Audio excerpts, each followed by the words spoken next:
우리 한국교회 성도들과 많은 사람들에게 존경을 받으시던 한경직 목사님께서 나의 감사라고 하는 책을 내셨습니다.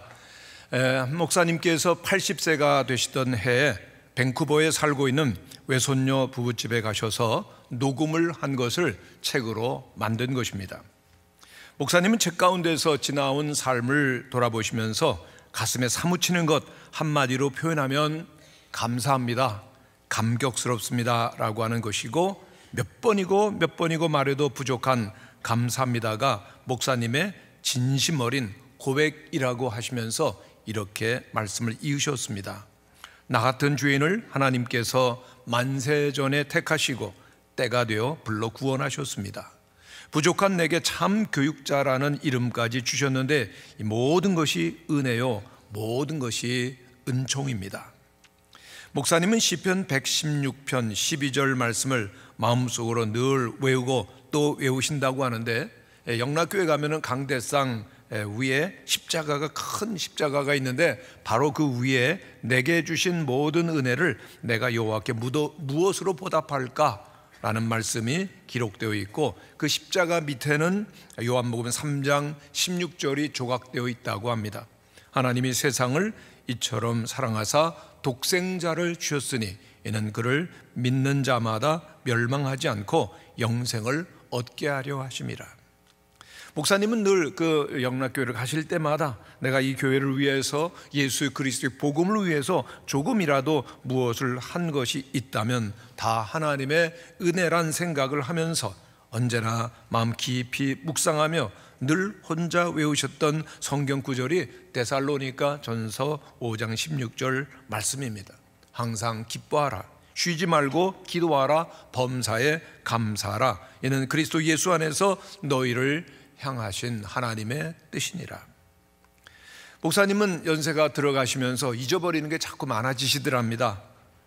그래서 더 잊어버리기 전에 감사의 간증을 내가 해야 되겠다라고 하는 마음으로 80세 녹음을 하셨다는 것, 참 그 이야기를 들으면서 너무나도 많은 분들에게 존경을 받으시는 목회자로서 또 많은 일을 참 많이 하셨지만은 내가 능력이 많아서, 내가 훌륭해서 이렇게 큰 일을 했다라고 자만하지 않으시고 모든 일에 감사하는 겸손한 그 성품이 얼마나 감동을 주고 또한 가르침을 주시는지 모르겠습니다. 여러분, 성품이라고 하는 것은 나무와도 같습니다. 하루아침에 갑자기 쑥 자라는 것이 아니라 평생 자라는 것이죠. 우리의 성품이라고 하는 것은 구원의 문제가 아니라 구원받은 사람으로 어떻게 살아가느냐의 문제인 것입니다. 그렇습니다. 예수를 믿고 구원받았지만은 우리가 얼마나 훌륭한 성품을 가지고 하나님의 사람으로 살아가느냐로 우리의 신앙의 열매는 맺어져 가는 것입니다. 그렇기 때문에 우리들이 하나님 앞에서 믿음으로 살아가는 신앙생활, 특별히 그 중에서 감사하는 훈련이 꼭 있어야 하는 것입니다. 오늘 추수감사주의를 맞이하면서 여러분들에게는 어떠한 감사가 있으십니까? 오늘 본문에 보면은 주인공 다니엘이 나오는데 총리 대신으로서 그는 신임을 받고 있는 사람입니다.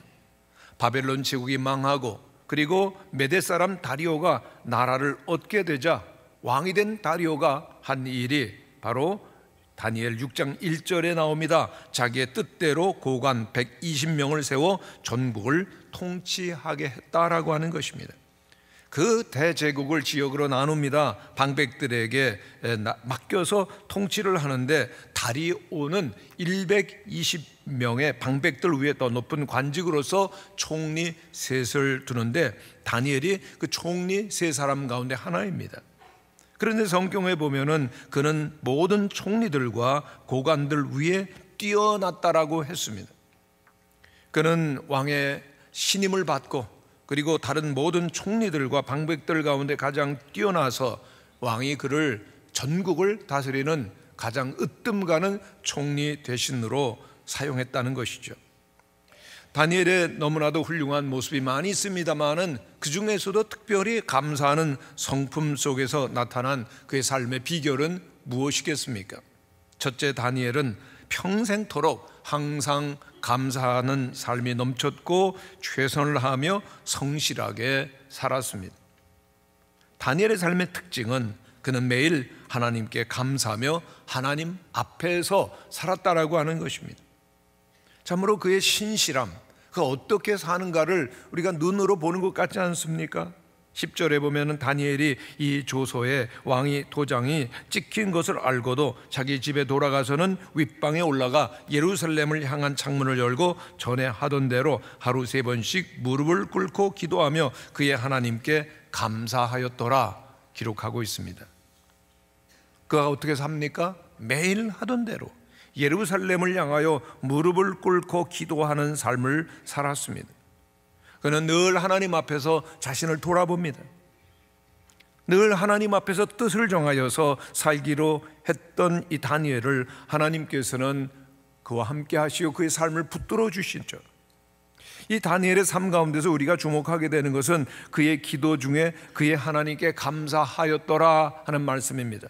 한번 따라해 주시기를 바랍니다. 하나님께 감사하였더라. 지금 다니엘이 어떤 위치에 있습니까?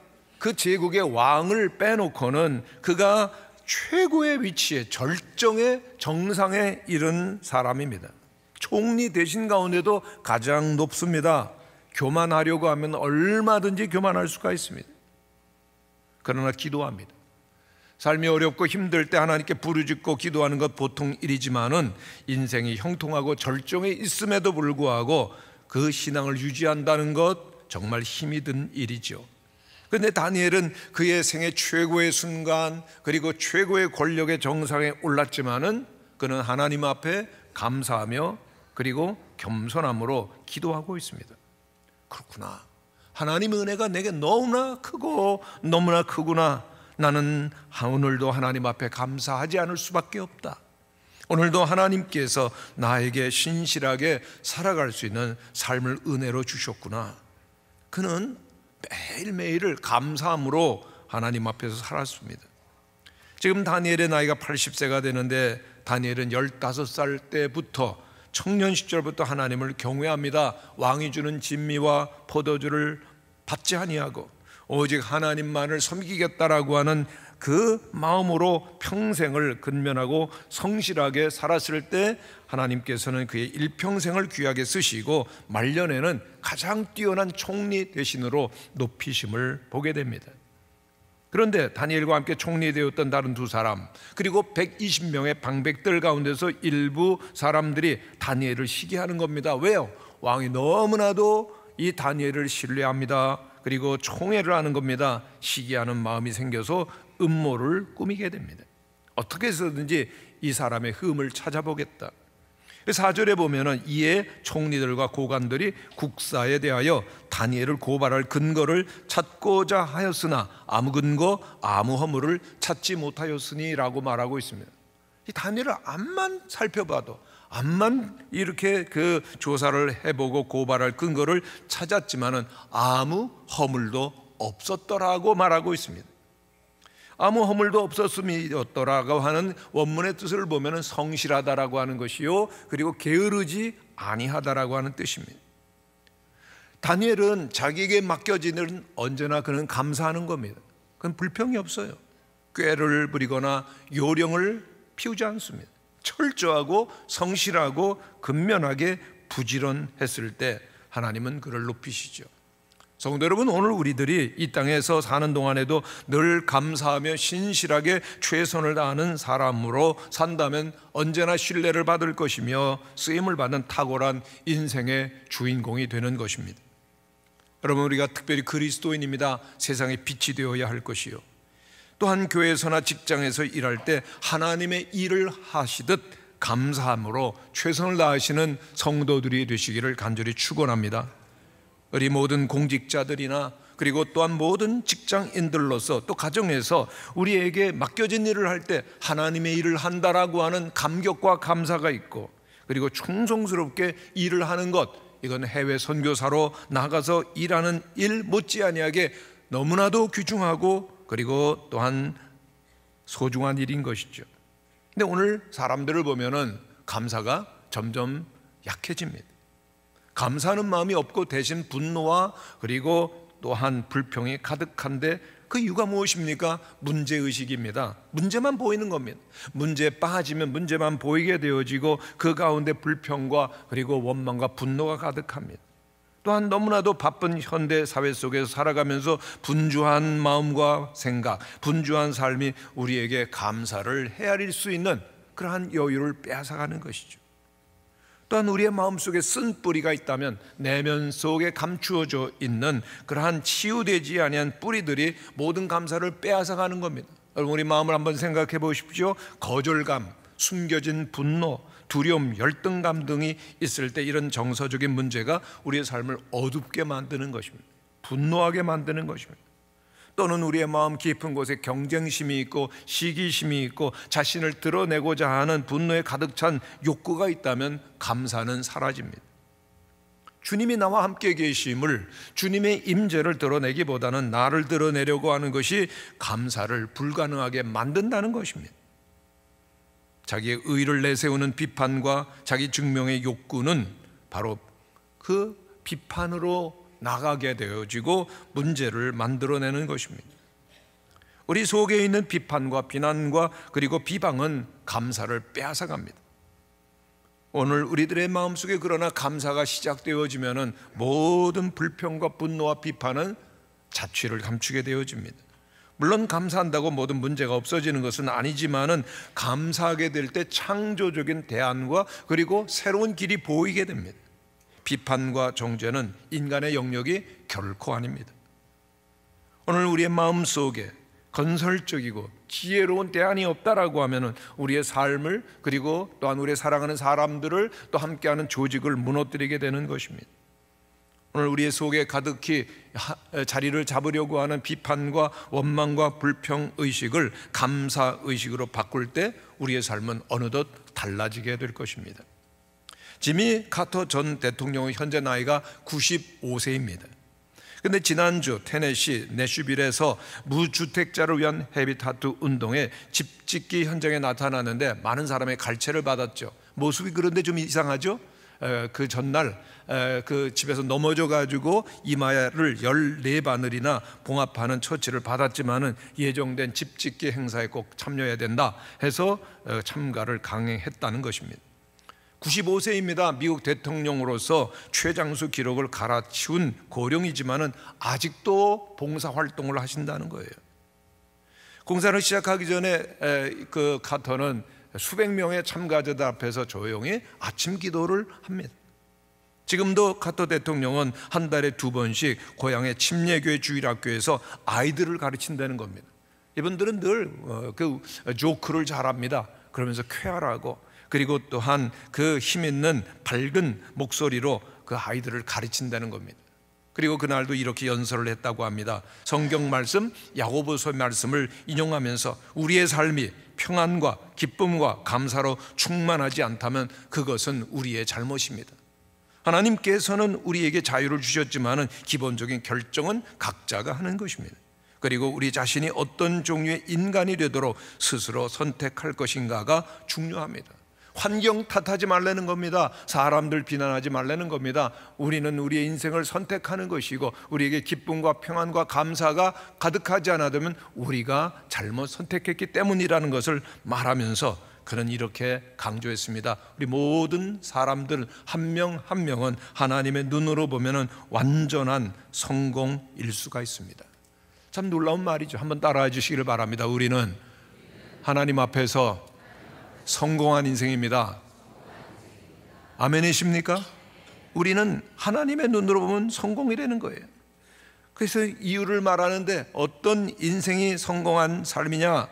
우리 예수님을 생각하자는 거죠. 예수님은 가난하게 평생을 사셨고 젊어서 부끄럽게 십자가에 달려 돌아가셨고 가장 가까운 친구들로부터 버림을 받았음에도 하나님의 뜻을 따랐기 때문에 완벽한 삶을 사셨습니다라고 강조를 한 거죠.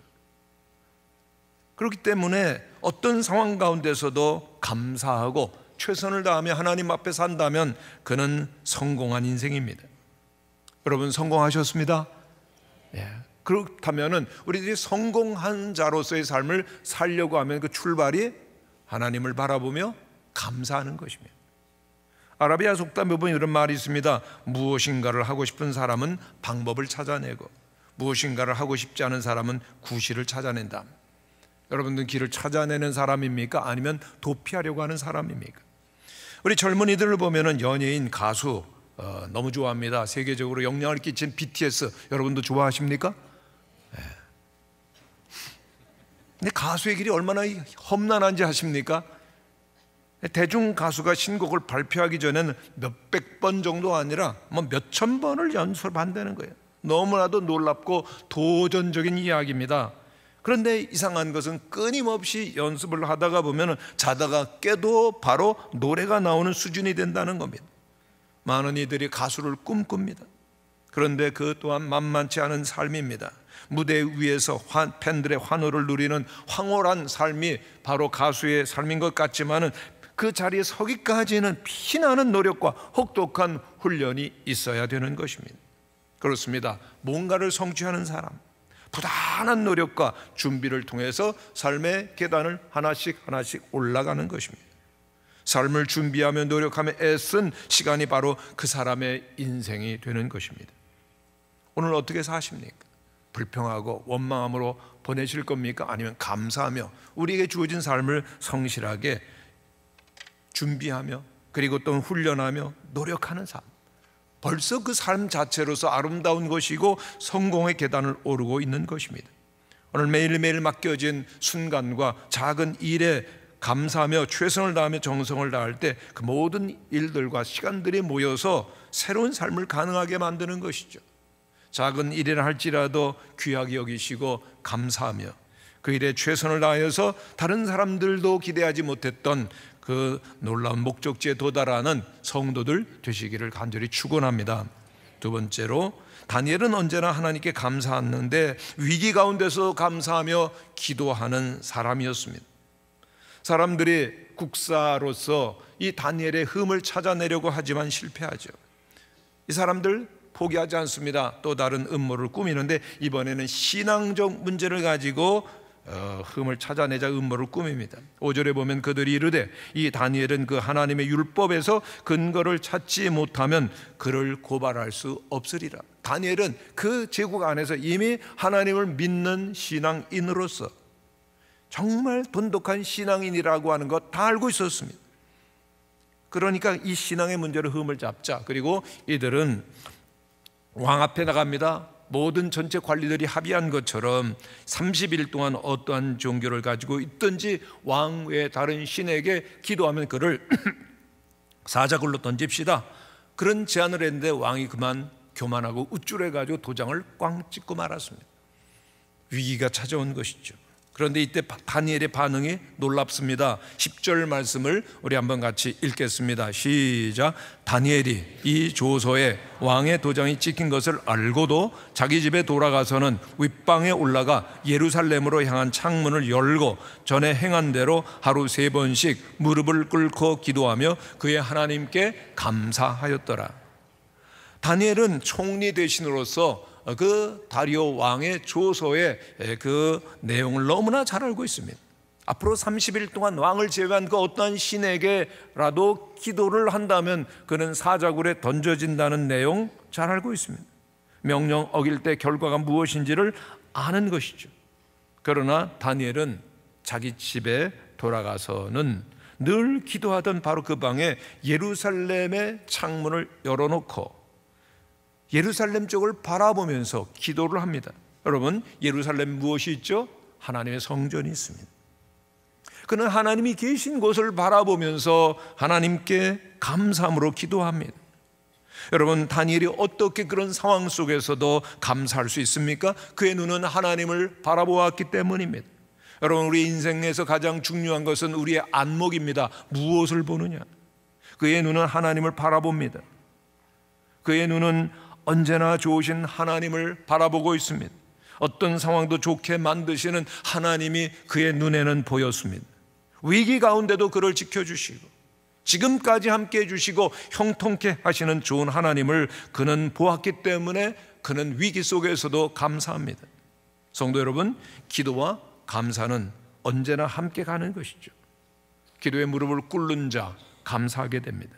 왜냐하면 기도는 우리의 믿음의 눈, 영안을 열어주기 때문입니다. 무릎을 꿇으면 보게 됩니다. 한번 따라해 주시기를 바랍니다. 무릎을 꿇으면 보입니다. 무릎을 꿇은 사람은 서 있는 사람들보다 오히려 더 멀리, 그리고 또한 더 깊이 보게 되는 것이죠. 하나님께서는 오늘 우리가 무릎을 꿇는 순간 우리에게 영안을 열어주실 줄로 믿습니다. 선지자 중에 엘리사는 영안이 활짝 열린 사람이었습니다. 그래서 수많은 아람 군대가 쳐들어와서 그 성을 포위했을 때도 그는 두려워하거나 당황하지 않았습니다. 왜냐하면 그를 둘러싸고 있는 하늘의 천군 천사를 보았기 때문입니다. 기도하는 사람, 감사하는 사람에게 주시는 은혜이지요. 다니엘은 위기가 찾아옵니다마는 기도하던 습관 바꾸지 않고 전에 행하던 대로 행합니다. 하루에 3번씩 무릎을 꿇고 기도하며. 성도 여러분, 그는 언제나 하루에 3번씩 기도합니다. 다니엘이 한 나라 제국의 총리인데 얼마나 할 일이 많았겠습니까? 그럼에도 불구하고 그는 늘 하루에 3번씩 하나님께 무릎을 꿇고 기도하는 기도의 습관이 있었습니다. 왜 그렇습니까? 바쁘기 때문에, 너무나도 중대한 일들이 많기 때문에 그는 더 기도해야 됩니다. 여러분, 그 다니엘이 어떻게 자기의 지혜와 힘으로 그 많은 국사를 능히 처리해낼 수가 있었겠습니까? 그는 하나님의 도우심이 절실히 필요합니다. 그렇기 때문에 늘 정해진 시간, 정해진 장소에서 하나님 앞에 간절히 기도했기 때문에 하나님께서는 다니엘에게 그 모든 것을 담당할 수 있는 능력을 주셨던 것입니다. 그래서 다니엘을 시기한 사람들이 국사에 대해서 고소할 틈을 찾지만은 찾을 수가 없습니다. 왜요? 그에게는 언제나 하나님이 함께 하셨습니다. 하나님께서 지혜와 능력을 주셨습니다. 그러니 어떻게 하나님이 함께 하시는 사람 가운데서 틈을 찾을 수가 있었겠습니까? 다니엘은 늘 하나님의 도우심을 받고 하나님의 능력을 얻어서 주어진 일을 잘 처리했던 것입니다.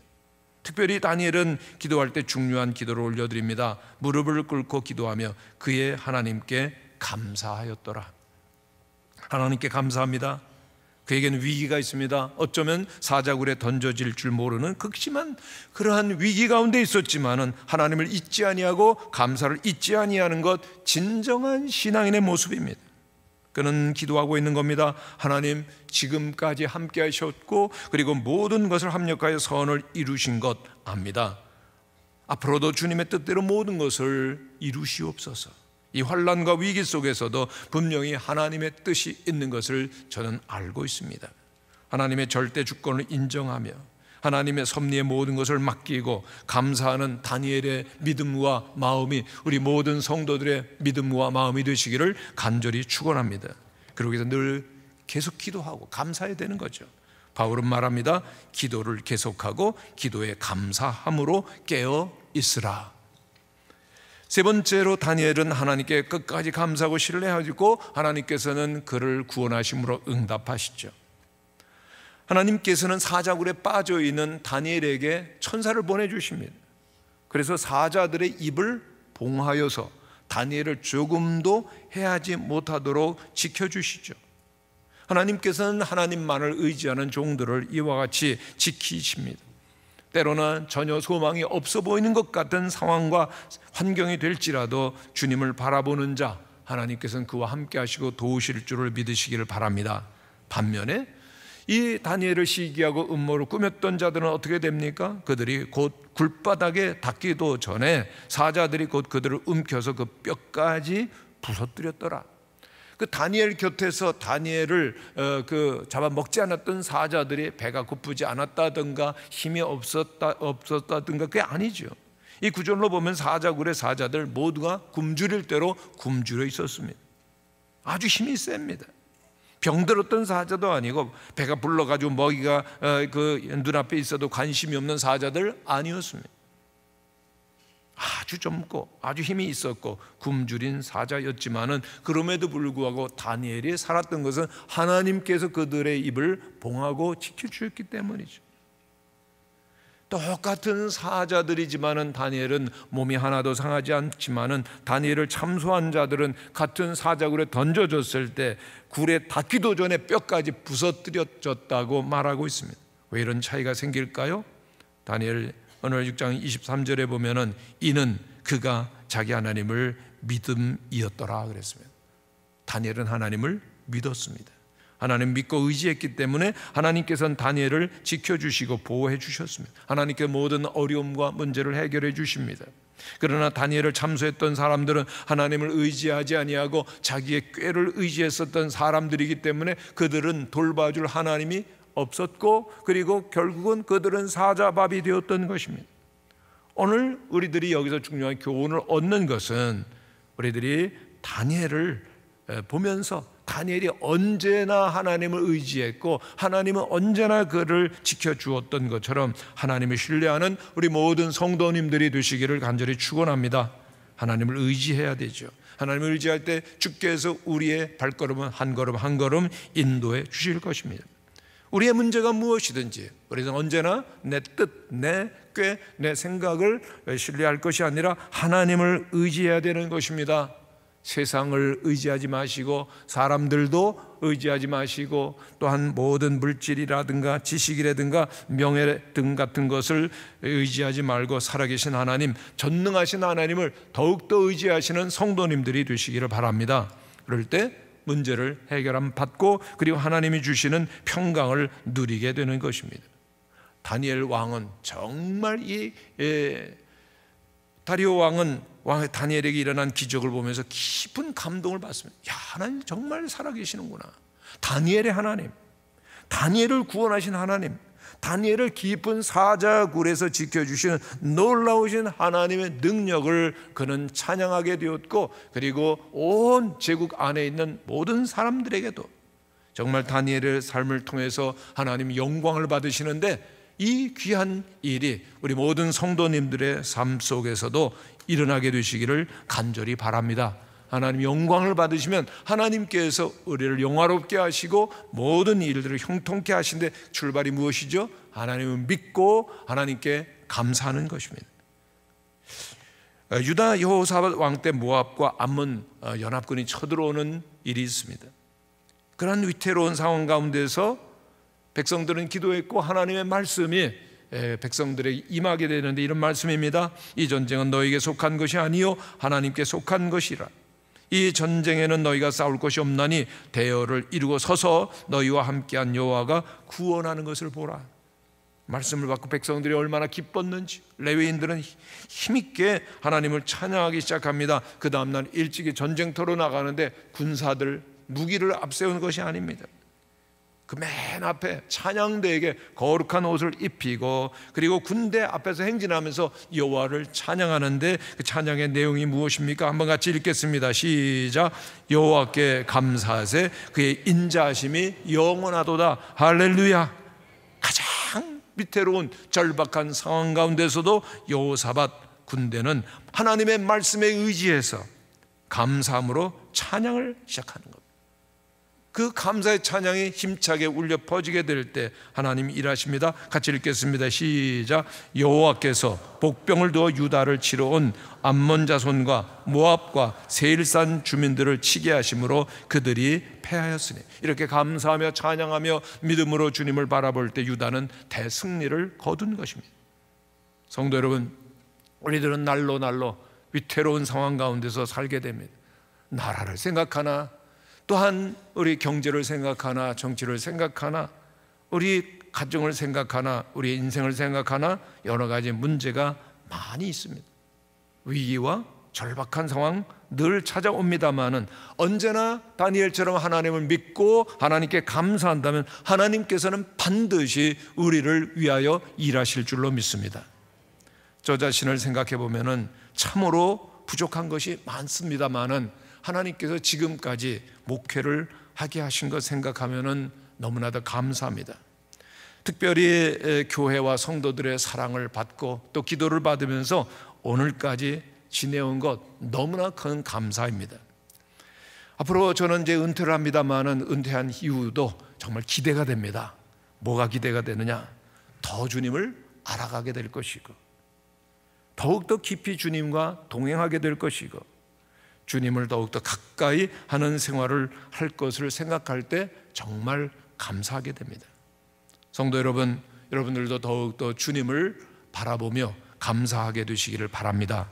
주님을 신뢰하며 나갈 때 하나님은 반드시 영광을 받으실 것이고, 또한 우리의 교회를 날로 새롭게 하고 부흥하게 하실 것이고, 우리 성도들의 삶을 풍성함으로 가득히 채우실 줄로 믿습니다. 믿음으로 복음으로 세워진 병원이 많이 있습니다만, 그 중에도 신촌에 있는 세브란스 병원은 선교사님이 세우신 병원입니다. 세브란스 병원에 가면은 이런 감사 기도문 하나가 걸려 있는데 참 의미가 깊고 감동을 줍니다. 우리 한번 뜻을 생각하면서 같이 천천히 음미하면서 읽어보시면 좋겠습니다. 시작. 하나님, 때때로 병들게 하심을 감사합니다. 인간의 약함을 깨닫게 해주시기 때문입니다. 고독하고 외로운 것도 감사합니다. 그것은 하나님과 가까워지는 기회가 되기 때문입니다. 일이 계획대로 안 되도록 틀어주신 것도 감사합니다. 그래서 저의 교만이 깨지기 때문입니다. 돈이 떨어지고 사고 싶은 것도 마음대로 못 사게 하신 것도 감사합니다. 눈물 젖은 빵을 먹는 심정을 이해하게 했기 때문입니다. 자식들이 공부를 기대만큼 안 하고 아내가 미워지고 어머니와 형제들이 짐스러워질 때도 감사합니다. 그래서 그들이 제 우상이 되지 않게 하기 때문입니다. 때로는 허물을 느끼게 하고 때로는 몸이 늙고 아프게 하심도 감사합니다. 그러므로 인하여 영원을 사모하는 마음을 가지기 때문입니다. 불의와 부정이 득세하는 세상에 태어난 것도 감사합니다. 하나님의 의를 사모하기 때문입니다. 제게 잘못하고 저를 비방하는 사람이 있게 하심도 감사합니다. 그럴수록 더욱 겸손해지고 더욱 노력하기 때문입니다. 오늘 밤 잠 못 이루고 뒤척이게 하신 것도 감사합니다. 그래서 병들고 고통받는 이웃들을 위해 기도할 수 있기 때문입니다. 하나님, 그럼에도 불구하고 제게 감사할 수 있는 마음을 주신 것을 더욱 감사합니다.